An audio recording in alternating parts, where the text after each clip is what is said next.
وہ بھی اب اس نتیجے پر پہنچے ہیں کہ دنیا میں ایک بہت بڑا دھماکہ ہوا تھا کئی ارب سال پہلے، کئی لاکھ سال پہلے، ان کے اعتبار سے، ان کے علم کے اعتبار سے، جس کو یہ بگ بینگ کہتے ہیں۔ بگ بینگ کیا چیز ہے؟ تو سائنسدان یہ کہتے ہیں کہ کئی سالوں تک اس روئے زمین پر صرف سمندر تھا، اور سمندر میں بھی جو گیس ہوتی تھی وہ سب ہائیڈروجن، اور صرف 99% ہائیڈروجن اور 1% صرف آکسیجن کا یہاں پر وجود تھا، جس کی وجہ سے کوئی دوسرا زندہ رہ نہیں سکتا تھا۔ یہ سائنسدانوں کی تحقیق ہے۔ اس کے بعد پھر انہوں نے یہ کہا کہ ایک دھماکہ ہوا اور سمندر سے، پانی سے ہر چیز بنتی چلی گئی، پانی سے بنتی چلی گئی۔ یہ 21ویں صدی میں بات کی جا رہی ہے، یہ بات 21ویں صدی میں کی جا رہی ہے، اور سائنس کے وجود کی تاریخ میں اگر آپ جائیں گے تو زیادہ سے زیادہ کہ 400 سال پہلے تک کی تاریخ ہوگی۔ 16ویں صدی میں، 17ویں صدی میں، 17ویں سینچری میں سائنس کی کچھ نہ کچھ چیزیں ایجاد ہونے لگی جس کو آج ہم سائنس کہہ رہے ہیں۔ اور قرآن میں مولا فرماتا ہے وَجَعَلْنَا مِنَ الْمَاءِ كُلَّ شَيْءٍ حَيٍّ، ہم نے ہر چیز کو پانی سے بنایا ہے۔ یہ رب تعالیٰ فرما رہا ہے، اس کا قرآن عظیم گواہی دے رہا ہے۔ قرآن کس زمانے میں اترا وہ بھی آپ کے ذہن میں ہونا چاہیے، کس زمانے میں قرآن آیا ہے یہ بھی آپ کے ذہن میں اچھی طرح سے فٹ ہونا چاہیے، تاکہ اب سائنس کی تحقیقات اور اس زمانے کو میچ کر کے دیکھ سکیں آپ۔ قرآن اس زمانے میں آیا ہے جہاں یورپ میں لوگ جانوروں کے ساتھ رہتے تھے، امریکہ کا تو انکشاف بھی نہیں ہوا تھا، امریکہ نام کا کوئی ملک ہے یہ پتہ بھی نہیں تھا لوگوں کو۔ جتنی دنیا تھی اس میں سب سے زیادہ تہذیب والا ملک، تمدن والا ملک ایران تھا، عرب تھے، روم تھے، باقی سب تو بچھڑے ہوئے لوگ تھے۔ روم، ایران اور عرب کو اس زمانے میں تہذیب والا کہا جاتا تھا۔ ان کی تہذیب کا عالم یہ تھا کہ جب میرے آقا صلی اللہ تعالیٰ علیہ وسلم مدینہ طیبہ میں تشریف لائے، یہ بہت بڑے تہذیب والوں کی بات میں کر رہا ہوں، یعنی بہت نالج رکھنے والوں کی بات کر رہا ہوں۔ اتنا نالج تھا کہ جب میرے آقا مدینے میں تشریف لائے تو صرف 6 لوگوں کو لکھنا آتا تھا۔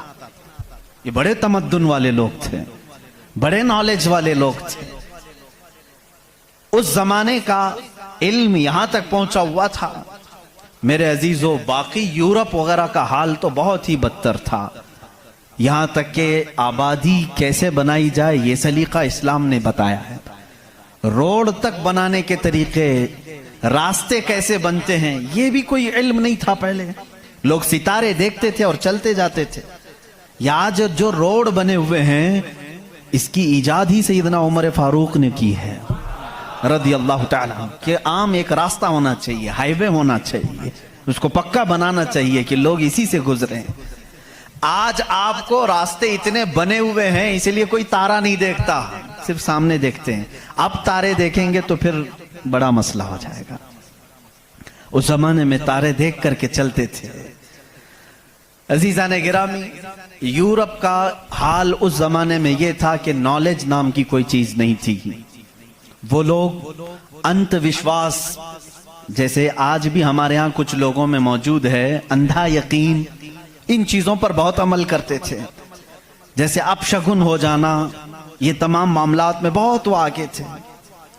حتیٰ کہ بیماریوں کو بھی وہ بیماری نہیں سمجھتے تھے۔ جیسے آج یورپ جادو ٹونے پر یقین نہیں رکھتا، ہر چیز کو بیماری کہتا ہے، اس زمانے میں ہر بیماری کو وہ جادو سمجھتے تھے، شیطان سمجھتے تھے۔ بیماری کا ان کو ادراک بھی نہیں تھا۔ اسلام میں جو فقہا پیدا ہوئے، جو اطباء پیدا ہوئے، جو سائنسدان پیدا ہوئے، انہوں نے بیماری کے متعلق بہت سارے تحقیقات پیش کی۔ صرف یہ بات میں عرض کرنا چاہوں گا کہ قرآن اس زمانے میں نازل ہوا ہے جب علم کا وجود زیادہ نہیں تھا لوگوں کے پاس، اتنا کہ کوئی اکا دکا لکھنا جانتا تھا۔ اور کس پر نازل ہوا یہ بھی آپ کے ذہن میں ہونا چاہیے۔ 2 چیزیں دماغ میں رکھیں، اس کے بعد پھر میں قرآن کی آیتیں پڑھتا ہوں۔ ایک ماحول ایسا ہے، سائنس کا وجود نہیں، علم کا وجود نہیں، علم نام کی چیز ہی نہیں تھی لوگوں کے پاس، اور جس پر نازل ہوا وہ ایسا رسول ہے جو کسی کا شاگرد بھی نہیں، کوئی استاد نہیں، محمد الرسول اللہ صلی اللہ تعالی علیہ وسلم۔ ان پر قرآن نازل ہوا، ایسے ماحول میں نازل ہوا جب کوئی علم جاننے والا نہیں تھا، اور جس پر نازل ہوا وہ کسی یونیورسٹی سے پڑھا، کسی کالج سے پڑھا، کسی مدرسے سے پڑھا ہوا رسول نہیں۔ اس رسول کا معلم اور استاد صرف خالق کائنات ہے۔ جبرائیل علیہ السلام کا بھی صرف اتنا کام رہا ہے، جو رب نے حکم دیا اتنا ہی پہنچا دیا، بلکہ بہت ساری قرآن کی باتیں ایسی ہیں جو جبرائیل پہنچا تو گئے لیکن اس کا علم انہیں بھی نہیں دیا گیا، انہیں بھی نہیں دیا گیا۔ اب یہ دو باتیں کسی کو بھی چیلنج کر کے بتا دینا، تاریخ کی سچائیاں اس بات کا انکار نہیں کر سکتی، اپنے تو اپنے، غیروں نے بھی حضور کی تاریخ لکھی ہے، اور سبوں نے اقرار کیا ہے کہ محمد صلی اللہ علیہ وسلم ایک ایسے پروفٹ ہیں جو پوری زندگی بھر کسی استاد کے پاس گئے نہیں، کسی استاد کے پاس گئے نہیں۔ اور یہ بھی حکمت ہے میرے مولا کی، اسی لیے ہم اس رسول کو النبی الامی کہتے ہیں۔ امی کا مطلب کچھ بیوقوف لوگ آج کے زمانے کے جو بدعقیدہ ہیں وہ ان پڑھ کرتے ہیں، رسول ان پڑھ تھے، معاذ اللہ۔ بیوقوفوں تمہیں معلوم نہیں، امی کا مطلب ہوتا ہے کسی سے پڑھا ہوا نہیں۔ ان پڑھ میں اور کسی سے نہ پڑھا ہوا ہونے میں بہت بڑا فرق ہے۔ یہ دو باتیں ذہن میں رکھو، قرآن کس ماحول میں نازل ہوا اور جس پر نازل ہوا وہ کسی کا شاگرد نہیں۔ اب اس کی باتیں جب ہم بیان کرتے ہیں سائنسدانوں کی آنکھیں پھٹی کی پھٹی رہ جاتی ہیں۔ وہ قرآن بیان کر رہا ہے ان فی خلق السماوات والارض لآیات لأولی الالباب، بے شک یہ زمین کی پیدائش میں، آسمانوں کی پیدائش میں بڑی میری نشانیاں ہیں۔ اللہ فرما رہا ہے رات کو ہم زائل کرتے ہیں، اسی سے دن نکالتے ہیں۔ قرآن یہ کہہ رہا ہے وَجَعَلْنَا مِنَ السَّمَاءِ، آسمان سے اللہ تبارک و تعالیٰ نے وَجَعَلْنَا السَّمَاءَ سَقْفًا مَحْفُوظًا، قرآن کہتا ہے ہم نے آسمان کو ایک محفوظ چھت بنایا ہے۔ قرآن یہ کہہ رہا ہے آسمان اور زمین ملے ہوئے تھے، ہم نے دونوں کو پھاڑ کر کے الگ کر دیا اور دونوں کے منہ کھول دیا۔ یہ قرآن اس زمانے میں کہہ رہا ہے علم فلکیات جس کو آسٹرونومی کہتے ہیں، علم ارضیات جس کو جیو فزک کہا جاتا ہے، زمین کے معاملات، آسمان کے معاملات جاننے والا اس زمانے میں کوئی نہیں۔ اس وقت قرآن کہہ رہا ہے آسمان و زمین ملے ہوئے تھے، ہم دونوں کو پھاڑ دیے، ہم نے ان دونوں کو پھاڑ دیا اور دونوں کے منہ کو کھول دیا۔ اب کا سائنس کہتا ہے زمین و آسمان کو دیکھنے کے بعد ایسا لگتا ہے کہ یہ گیلیکسی میں ملا ہوا ایک سیارہ تھا، اور یہ پھر زمانے کے بدلتے بدلتے آسمان الگ ہو گیا، زمین الگ ہو گئی۔ اب کا سائنس یہ کہتا ہے، اور پھر یہ بند نہیں ہے جیسے ہماری چھت بند ہے، اوپر سے پانی ڈالو تو نیچے کچھ نہیں آئے گا، نیچے کے فرشی بھی بند ہے، نیچے زمین سے کوئی چیز یہاں مسجد میں نہیں نکلے گی۔ سائنس اب یہ کہہ رہا ہے آسمان میں جگہ جگہ سوراخ ہیں، منہ کھلا ہوا ہے، زمین میں بھی جگہ جگہ سوراخ ہیں، دکھنے والے نہیں، یہ کھلا ہوا ہے۔ اس کا مطلب میں بھی سمجھ نہیں پایا تھا، آسمان کھلا ہوا ہے، زمین کھلا ہوا، منہ کھلا ہوا ہے، کیا مطلب؟ کہا کہ اللہ تعالیٰ جب چاہے آسمانوں پر پانی ڈالے تو اپنا منہ کھولتا ہے، بارش برستی ہے، اور زمین کا منہ کھلا ہے، اس کا مطلب یہ ہے تم جہاں پر بھی جتنی گہرائی میں بھی زمین کے بیج ڈالو، اس کا منہ کھلا ہے، وہ سینہ پھاڑ کر باہر آتا ہے۔ اگر زمین بند ہوتی تو کوئی چیز زمین سے باہر نہیں نکلتی، زمین سے کوئی چیز باہر نکلتی ہے، اس کا مطلب ہے کہ ان کے منہ کھلے ہوئے ہیں۔ سائنس نے اب بھی کہا کہ آسمان کا منہ کھلا ہوا ہے، زمین کا منہ کھلا ہوا ہے۔ قرآن کس ماحول میں نازل ہوا ہے جب سائنس کا وجود نہیں؟ ہاں اگر تم یہ کہتے شاید محمد صلی اللہ تعالیٰ علیہ وسلم بہت بڑے کسی سائنسدان کے شاگرد ہوں گے تو تمہارے تاریخ لکھنے والے ہی تمہارے چہرے پر زناٹے دار تھپڑ ماریں گے، اس لیے کہ وہ رسول اپنی 63 سالہ زندگی میں کبھی کسی کے شاگرد نہیں ہوئے، حتیٰ کہ سید الملائکہ کے بھی وہ شاگرد نہیں ہوئے۔ قرآن یہی کہہ رہا ہے زمین کی پیدائش میں، آسمان کی پیدائش میں میری نشانیاں ہیں۔ عزیزان گرامی اب میں وہ نشانیاں گناؤں بہت طویل وقت درکار ہے۔ کبھی آپ نے محسوس کیا کہ آسمان اللہ کی نشانی ہے؟ اللہ کی نشانی ہے۔ دیکھیں یہاں سب سے بڑی بات قرآن میں کئی جگہوں پر یہ بات آئی ہے افلا تتدبرون، افلا یتدبرون افلا تعقلون افلا تتفکرون، اس کا مطلب ہوتا ہے کیوں تم غور و فکر نہیں کرتے، کیوں تم سوچتے نہیں، کیوں تم تحقیق نہیں کرتے، ریسرچ نہیں کرتے؟ رب تعالیٰ بار بار یہ فرما رہا ہے. یہ کس کے لیے ہے؟ میں ان لوگوں کے لیے کہتا ہوں جو ایک خدا کو چھوڑ کر کروڑوں کے سامنے جھک رہے ہیں. میں ان سے کہتا ہوں تم سوچتے کیوں نہیں؟ کون ہے تمہیں پیدا کیا ہے؟ کون ہے جو تمہیں بنایا ہے؟ قرآن دعوت دے رہا ہے ان کو سوچنے کی. میرا یقین یہ کہتا ہے جو بھی انسان اس کائنات میں ہے اللہ نے اسے اتنی عقل ضرور عطا کی ہے کہ اگر وہ سوچنے پر آ جائے تو اپنے رب تک ضرور پہنچے گا. اگر وہ غور و فکر کرنے پر آ جائے تو جھوٹے خداؤں کو چھوڑ دے گا. ایک صحابی ہیں حضور صلی اللہ تعالیٰ علیہ وسلم پر ایمان لانے کے بعد وہ کہتے ہیں حضور ایام جہالت میں ہمارے سے دو ایسے معاملات ہوئے، ایک واقعہ یاد کرتا ہوں تو رونا آتا ہے اور ایک واقعہ یاد کرتا ہوں تو ہنسی آتی ہے. جہالت میں ہم کچھ ایسے کام کرتے تھے اسلام لانے سے پہلے کہ کچھ ایک واقعہ ایسا ہے کہ ہم رو پڑتے ہیں یاد آتی ہے تو، اور ایک واقعہ ایسا ہے کہ وہ یاد آتی ہے تو ہنس پڑتے ہیں.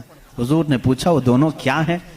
انہوں نے کہا جہالت میں جب ہمارے گھر بیٹی پیدا ہوتی تو ہم اس کا گلا مروڑ کر دفن کر دیتے تھے.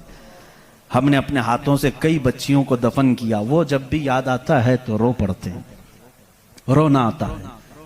ہنسی کس بات پر آتی ہے؟ وہ کہتے ہیں ہم جب سفر پر نکلتے تھے تو ہمارے جو خدا ہوتے تھے ان کو آٹے کا بنا لیتے تھے. ہم ویسے تو مٹی کا بناتے ہیں اور پھر پانی میں ڈبوتے ہیں. ان کی ذریت آج بھی موجود ہے. عرب والوں میں اگر میں بیان کروں کہ ہاتھوں سے خدا بنائے جاتے ہیں تو انہیں یقین نہیں آتا. ہندوستان والوں کو بہت جلدی یقین آئے گا. تو وہ صحابی کہتے ہیں ہم آٹے کے بناتے تھے. ان کے جو خدا ہوتے تھے وہ آٹے کے بناتے تھے کیونکہ مٹی کا پتھر کا اٹھا کر لے کر جانے میں بوجھل ہوتا تھا، وزن ہوتا تھا. اتنے بڑے خدا کو کہاں لے کر کے گھومتے رہے. وہ صحابی کہتے ہیں ہم آٹے کا بنا کر لے جاتے. پھر ہنسی کس بات پر آتی ہے؟ کہتے ہیں اگر سفر میں زیادہ بھوک لگتی کبھی اس کا ہاتھ توڑ کے کھا لیتے تھے، کبھی اس کا پیٹ کاٹ کے کھا لیتے تھے کیونکہ آٹے ہی کا تھا. آج بھی لوگ کرتے ہیں، شکر کا بناتے ہیں. بہرحال تو وہ صحابی کہتے ہیں مجھے ایام جہالت کی یہ باتیں یاد آتی ہیں تو میں ہنس پڑتا ہوں. خیر میں اور تفصیل میں نہیں جاؤں گا. عزیزان گرامی، غور و فکر کرنے کی جس کے اندر عادت ہوگی وہ انت وشواس، صرف پھیلے ہوئے بے یقینی پر ایمان نہیں لائے گا. آج بھی بہت سارے ایسے نیوٹرل قسم کے لوگ ہیں جو مسلمان نہیں ہیں. میں جانتا ہوں ان کو. وہ خود آئیڈل ورشپرز نہیں ہیں. وہ خود اس بات کا انکار کرتے ہیں کہ اپنے ہاتھوں سے بنائی ہوئی چیز کی عبادت کیسے کی جائے. ہم اس پاور کو مانتے ہیں جو ہماری آنکھوں میں نہیں آتا مگر ہم سب کو دیکھ رہا ہے. ایسے لوگ بھی ہیں. ہاں اگر کوئی اس طرح کا موحد ہے، وہ اللہ کی وحدانیت کو تسلیم کرتا ہے تو اس کے ہدایت کی بھی امید ہے. میں یہ کہہ رہا تھا آسمانوں اور زمینوں میں اللہ نے فرمایا میری نشانیاں ہیں. غور و فکر کرنا چاہیے. نشانی کیسے؟ پوری دنیا کے بہت ترقی یافتہ سائنس سے میرا یہ چیلنج ہے، میری یہ بات کا یہ چیلنج ہے. بہت تم نے ترقی کی لیکن ایک ایسی چھت بنا کر کے دکھاؤ جس کا کوئی پلر نہ ہو. ہوا میں چھت قائم کر کے دکھاؤ، اور وہ بھی اتنی موٹی ہونی چاہیے، اتنی موٹی کہ جس کے بارے میں حضور اکرم صلی اللہ علیہ وسلم نے فرمایا کہ اس کی موٹائی 500 سال اگر کوئی گھوڑا دوڑے تو طے نہ ہو پائے. وہ آسمان کی موٹائی. میں اتنی موٹائی کی بات نہیں کرتا ہوں. 1 کلومیٹر چوڑی ہی کوئی بنا کر کے دکھا دیں. سائنس ہمارا بہت ترقی کر چکا ہے، نہیں بنا سکو گی. لیکن کائنات کی اس پوری زمین پر اللہ رب العزت نے ایک چھت ہمارے سروں پر رکھی ہے، اور سب کو معلوم ہے وہ چھت کیسی ہے، بغیر پلر والی. کہیں اس کو ستون دیکھا آپ نے؟ اللہ الذی رفع السماوات بغیر عمد ترونها. قرآن کہتا ہے وہ اللہ ہی ہے جس نے بغیر ستون کے آسمانوں کو بنایا، اور تم بھی اس کو دیکھ رہے ہو. قرآن چیلنج کر رہا ہے، تم بھی اسے دیکھ رہے ہو. اور حیرت کی بات یہ ہے ہمارے پلر والی چھت،